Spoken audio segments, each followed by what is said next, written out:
wall here, so I'm being blocked off by the rain. You can see really just how much the wind and the rain is picking up at this time. You can see kind of it gusting along the road there. Now in Lee County, they have pulled emergency management, EMS, off of the roads. Rescue crews and law enforcement at this time have all been pulled off the roads until it is safe to go back out. They are in specific locations. They will be deployed later once a storm passes and once it is safe. Now, emergency crews here earlier did want to clear up. There were some commotion at the Germain Arena that it was not a safe location there, but they say it is very safe for the people there, and anyone who is seeking shelter there should feel safe. And this is what they had to say earlier at their press conference.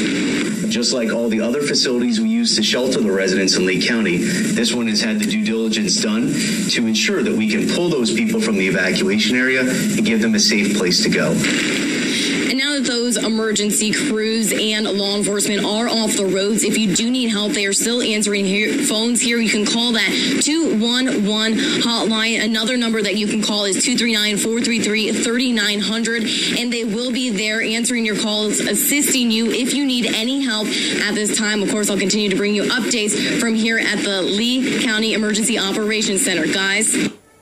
All right, thank you. Southwest Florida's most populated city, Cape Coral, is bracing for a weather event bigger than it's ever seen. More than 25,000 people there are under mandatory evacuation. And Mayor Marnie Zawicki just spoke with reporter Lauren Sweeney. And Lauren, what did she tell you? Well, I actually spoke to her just before 1 o'clock on Skype, but of course we've been just looking at so many amazing, crazy pictures come in, so we're able to just bring you what she said now. Around 1, they were not seeing Hurricane Gus just yet. They were expecting them to arrive around 2, but all the emergency responders at that time were off the road. She said then that she did not want anyone else to be on the road and that they were preparing for a very real storm surge threat at that time. Everybody at this time is in the emergency personnel that will be working with that are in our EOC, which is our Emergency Operations Center. And we're actually going over and preparing for the aftermath. And what do you do when the storm surge comes in? You know, how do people get on the list for us to do welfare checks? So we're going over all those preparations now. This is a really difficult one for me. Because we have for the last 3 days, I think, sent out a ton of messages of people, you know, they need to evacuate, they need to be safe. I've also had to say that once winds hit 40 miles per hour, you know, if they call 911, someone was going to take their call, but nobody's coming at this time. It's just not safe to be out. So I hope that they've had, you know, I just pray that everybody's gotten some safe shelter or their home is, you know, prepared for the hurricane. All right, John Berman here back in Miami right now. Again, we continue to be in the relentless winds of Hurricane Irma. Gusts over 80 miles an hour, approaching 90 miles an hour in the downtown area and the high rises. They're reporting wind gusts of 100 miles an hour, which is easy to believe. Very easy to believe given what we're in right now, where we're standing. A crane did collapse there in the high winds. There is some storm surge on the streets right now with some of the major boulevards covered with water. Here where we are, it seems the waters are receding just a little bit. We're keeping a very close eye on that. And again, Miami not even going to get the worst of it. The eye moving ever closer to the west coast of Florida, ever closer to population centers like Naples, then Fort Myers, then Tampa. Let's go to Anderson Cooper, who is in Tampa. Anderson, I got to say, if you're going to get worse than this, you have a heck of a night in store for you. Yeah, I think a lot of people here in Tampa and Naples have been watching the images out of Miami with understandably a lot of concern because they know what is heading here is going to be exponentially worse. I'm joined right now by Senator Bill Nelson from the state of Florida. When you see those pictures out of Miami, and we're looking at some right now, it really is a warning to people here about what to expect in the coming hours. Anderson, people are scared, but people are really helping other people.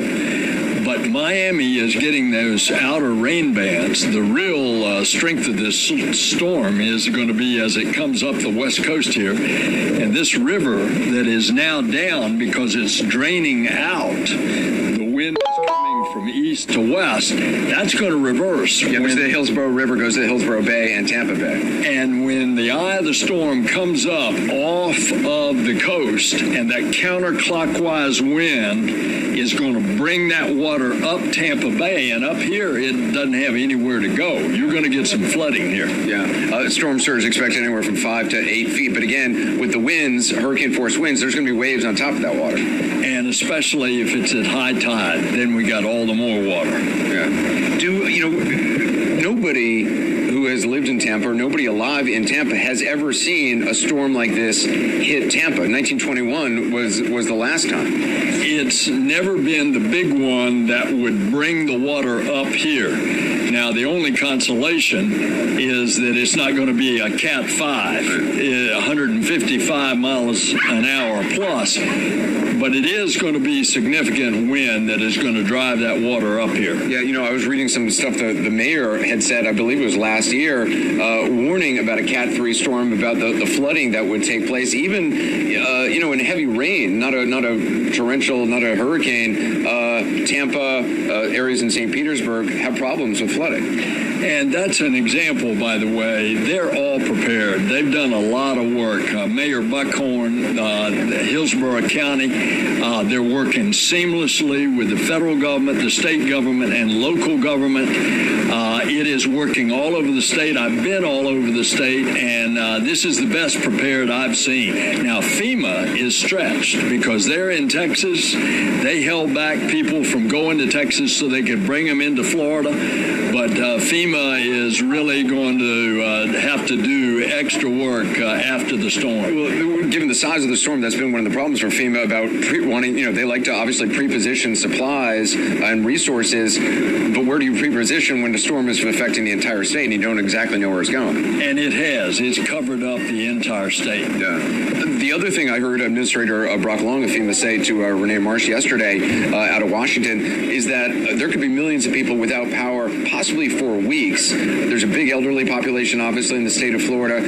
How concerned are you? Well, I'm very concerned. Already in South Florida, we have about 750,000 people without power. 750,000. That's just in South Florida because of all those rain bands and the wind bands that have come in from the Atlantic. As you move that state through the entire peninsula, you're going to have a lot of downed trees onto power lines. There are going to be a lot of people, and that's when neighbors helping neighbors is really going to count. Go check on your neighbor. Make sure that they're doing okay.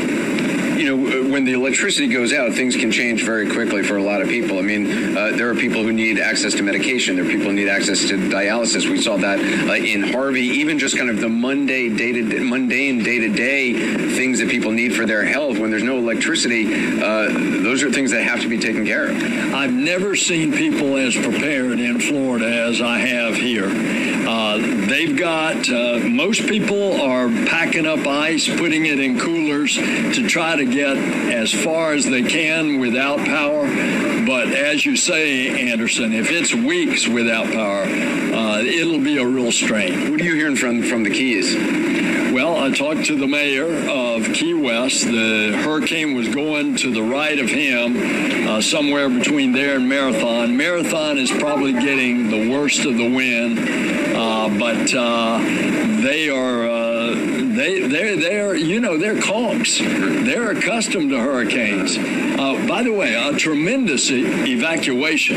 They only had about 10,000 people left in the whole county. They moved most of their emergency operations up to the northernmost Key Largo. So they're as prepared as they can be. Yeah. Senator Nelson, I really appreciate your time. Thank you. Good luck to you. Thanks. Senator Nelson has been traveling around. He was in Orlando earlier, went to the EOC, trying to check on as many locations as he can. Again, we have reporters who've been looking at John Berman in Miami, just getting really hammered there in Miami. Also, Chris Cuomo starting to expect some turn and some really bad weather, according to Chad Myers, in the next hour or so. Our coverage is going to continue, obviously, from here and all points across southern Florida and beyond. We'll be right back.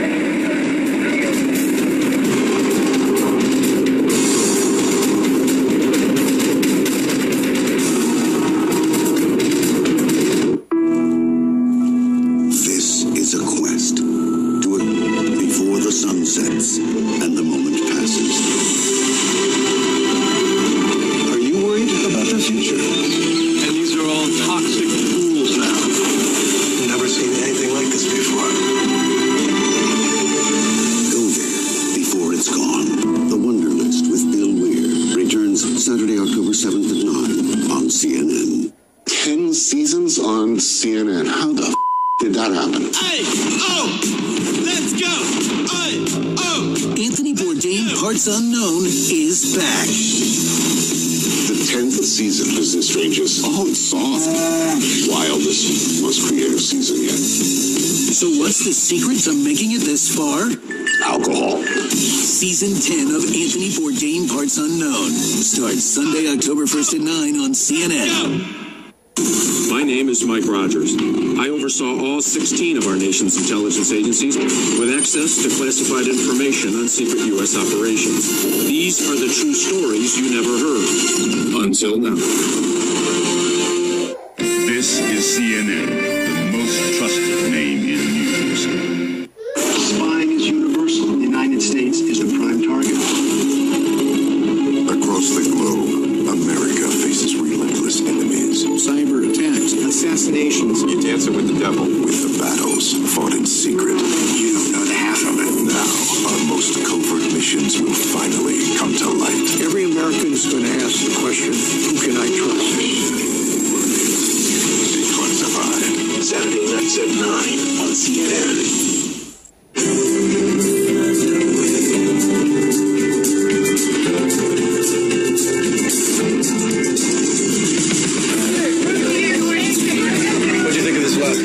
Thank God at that point coming in from all the trees that we had on US 41 coming in north from that area.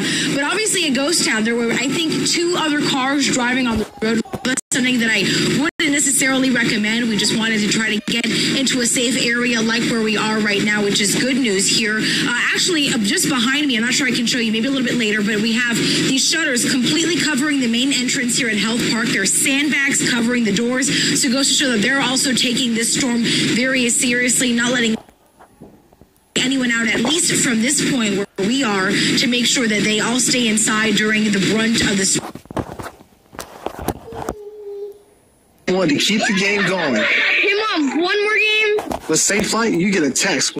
We're on our way to see exactly when we'll arrive. If you haven't already. So, Maria, again, we're going to take this again as we go through the next 2 to 4 hours. Probably looks like some of the horse weather coming toward the end of that period here in Fort Myers, and we are ready for it. And we'll be live as long as we can. As long as we got comms, we'll come live to you. Over to you. Yeah, thanks so much, Jim. We're seeing now the effects of the eye wall moving into the Marco Island area, and we want to bring in one of our storm trackers, Scott Peak, that is out there right now on Marco Island. Scott, I'm seeing your camera on here on screen. Are you with us? Yes, I am. Wow. Can you give us an idea of what you're experiencing right now? Because the images that we're seeing are very troubling.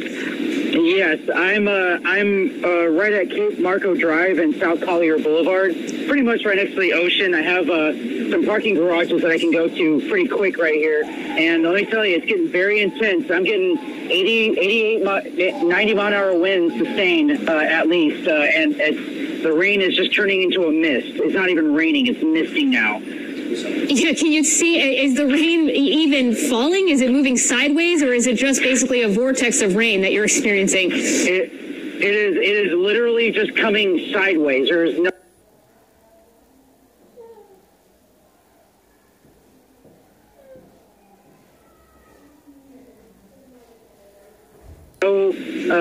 downward drops, and you can see right here in the stream right now, it is coming. It's a mist.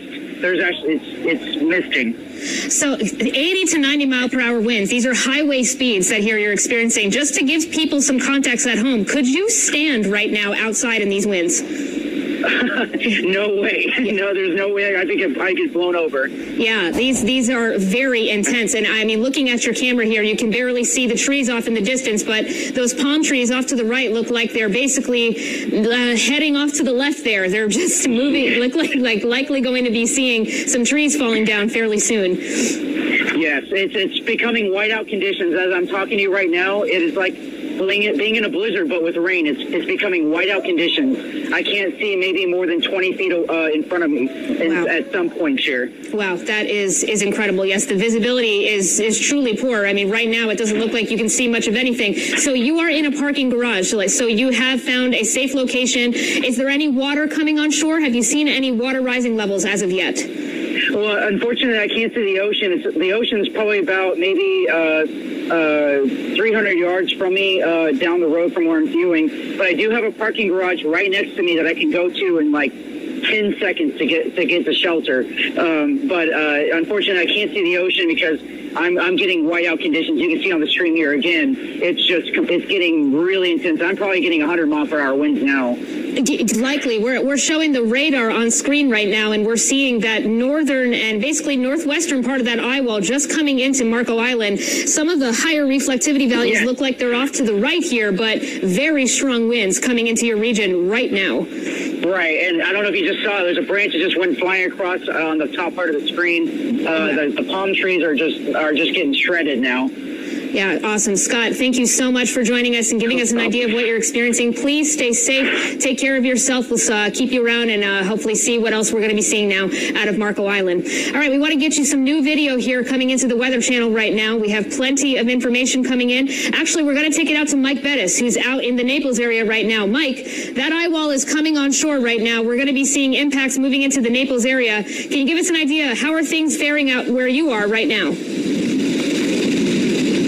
Yeah, that eye wall is getting awfully close here now, Dr. Navarro. It's about 12 miles away or so from the wind starting to ramp up, and then maybe about, say, 13 or 14 miles away from the real heart, the real core of the eye wall winds. And we may actually, at a brief point, we're hoping at least get a little bit of the eye, and things will just calm down to nothing. It'll be amazing, right? Here we are, right along US 41 in Naples. We pulled well away from the beach. Now, the water's all going out, by the way. No storm surge at this point. And by the way, I want to mention this.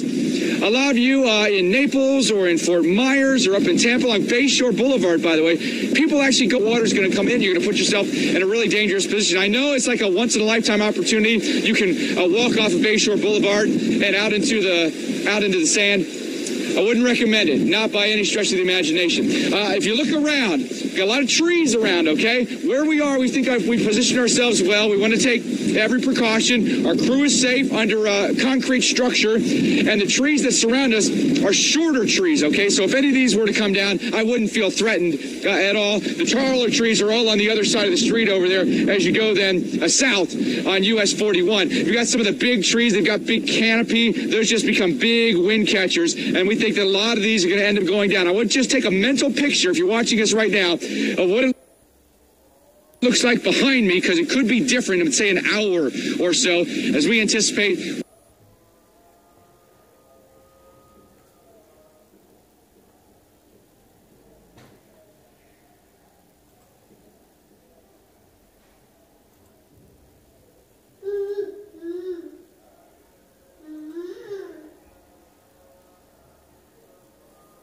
...100-mile-per-hour winds to come our way. Street signs are going to go down.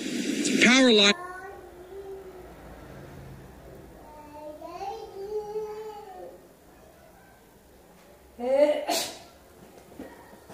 are going to come down. And once the winds calm down, you may have this,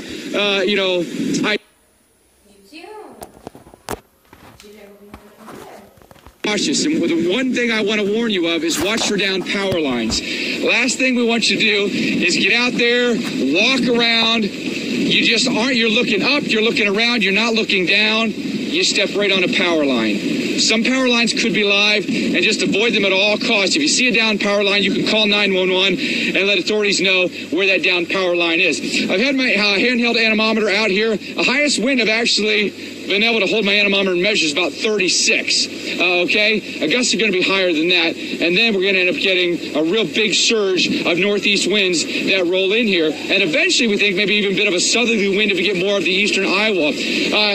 See what happens when you walk behind a tree? We got a big canopy of trees right here, and it actually blocks you a decent amount from the wind. I step just out beyond that canopy of trees, and things really start to go for us here. I think I see a lot of awnings. A lot of the businesses here have awnings. I think a lot of those are going to become projectiles as the wind gets underneath those and then tosses them. And even this, I've just been watching this stop sign, by the way. I'm worried about where that thing's going to go. I think it's going to get bent probably right over with 100-mile-an-hour winds. And I'm likely not going to be able to stand out here with those kind of winds. Likely probably just going to knock me right off my feet. Usually you got to either be tethered to something or just completely braced against something because those are some pretty extreme conditions. That comes shortly.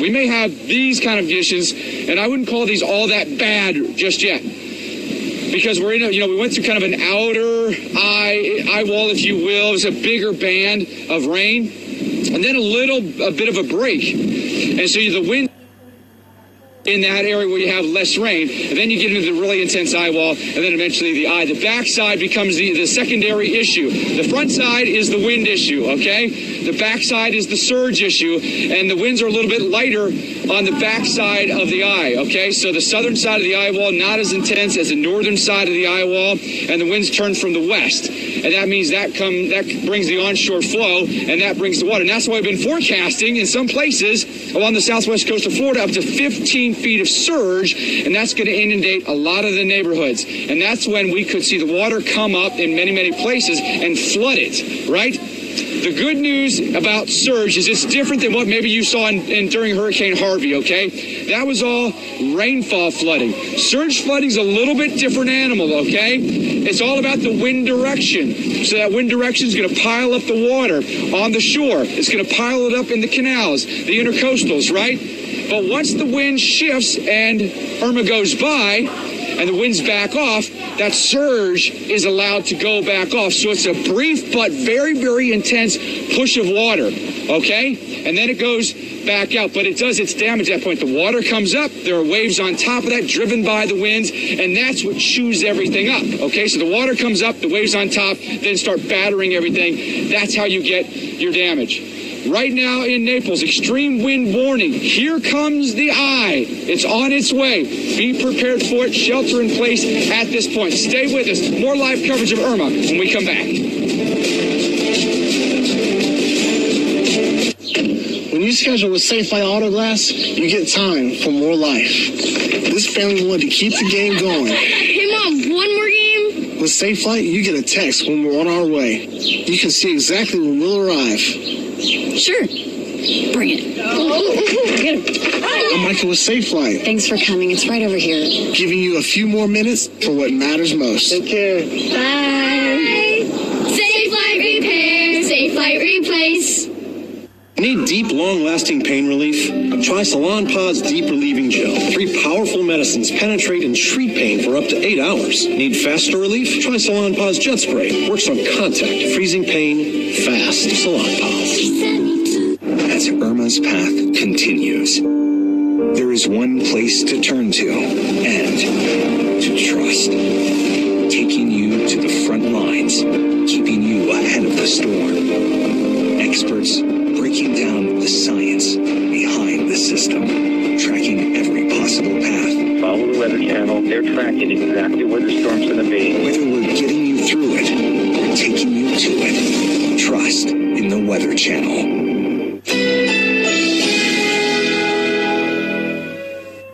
Currently in our area, 68 degrees under fair skies.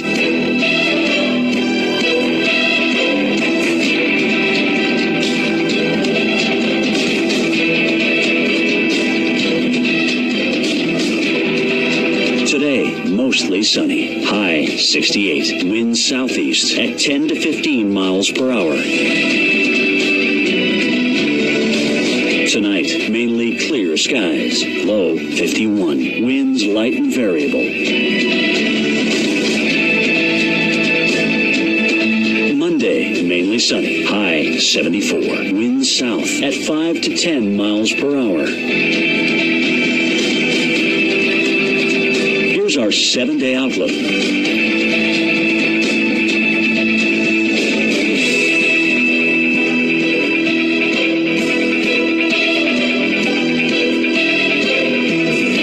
You totaled your brand new car. Nobody's hurt, but there will still be pain. It comes when your insurance company says they'll only pay 3/4 of what it takes to replace it. What are you supposed to do? Drive 3/4 of a car? Now, if you had Liberty Mutual new car replacement, you'd get your whole car back.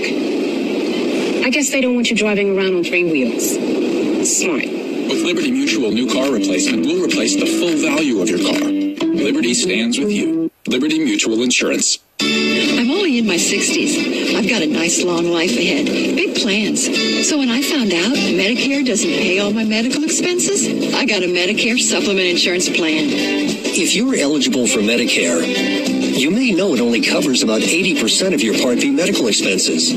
The rest is up to you. Call now and find out about an AARP Medicare supplement insurance plan insured by United Healthcare Insurance Company. Like all standardized Medicare supplement insurance plans, it could save you in out-of-pocket medical costs. Call now to request your free decision guide. I've been with my doctor for 12 years. Now I know I'll be able to stick with them. You'll be able to visit any doctor or hospital that accepts Medicare patients. Plus, there are no networks and virtually no referrals needed. See why millions of people have already enrolled in the only Medicare supplement insurance plans endorsed by AARP. Don't wait. Call now.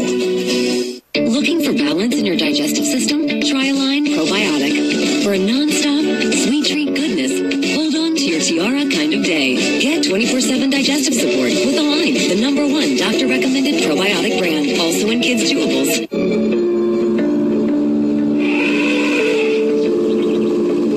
Elephants. We feel a deep connection with these sensitive giants of the wild. Yet there is something you should know. As many as 30,000 elephants are killed each year by vicious criminals as demand for needless ivory trinkets explodes. But with your help, we can make a change. WWF is working around the world to address global threats to wildlife and their habitats, such as poaching and illegal ivory trade.